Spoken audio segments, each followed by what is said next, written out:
update naman po tayo mga kapatid. Ayon sa MMDA, may sinasagawang road repair po sa Quezon Avenue. Sisilipin natin ang epekto nito sa galaw ng trapiko kasama ang ating dancing traffic dito na si Tito Mondi Lopez. Tito Mondi, ano ba ang sitwasyon ng traffic dyan ngayon sa Quezon Ave? Papahulog ka dyan, ha? Yes, Mami Dims, good morning sa'yo. Pero bago yan, Team Commute, kaway-kaway, sabay, kasama tayo dito. So, ano pangalan natin?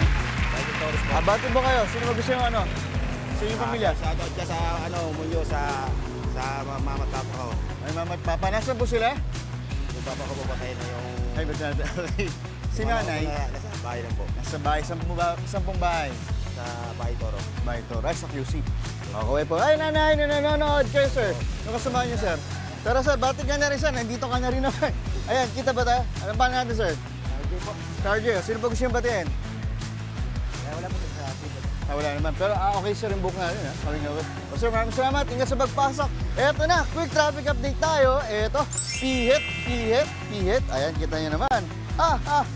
Ang luwag dito, Mami Dims. Oh, ayan, kita nyo naman.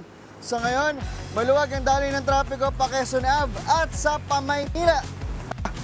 Mapakaluwag din ang biyahe. To be fair, hindi naman nakaabala ang pag-aspalto ng daan ng DPWH dito sa Quezon Avenue na sinimulan noong September 1 at tatagal nga hanggang September 30.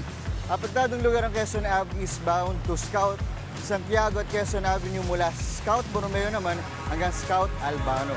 Sinasagawa lamang na ito ang roadworks mula alas 11 ng gabi hanggang alas 5 ng umaga upang hindi gaano makabala sa daloy ng trapiko. Ayan, di ba? Luwag pa rin. Nag-stop lang kaya medyo huminto dito. Sa panahon naman ng construction, 2 inner lanes ang pansamantalang isinasara. Ngunit maaari na itong daanan ng mga motorista. Ang alternatibong daan ay papuntang QC Circle, Cubao, Litex, Sandangsora, Fairview at Bulacan. Sa kabila para naman sa mga biyaheng patungong Espanya, Moraita, Quiapo, Taft, Buendia at Pasay.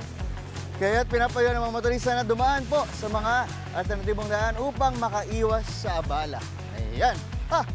Nandito ako, pihit tayo, pihit house. Ayan po camera.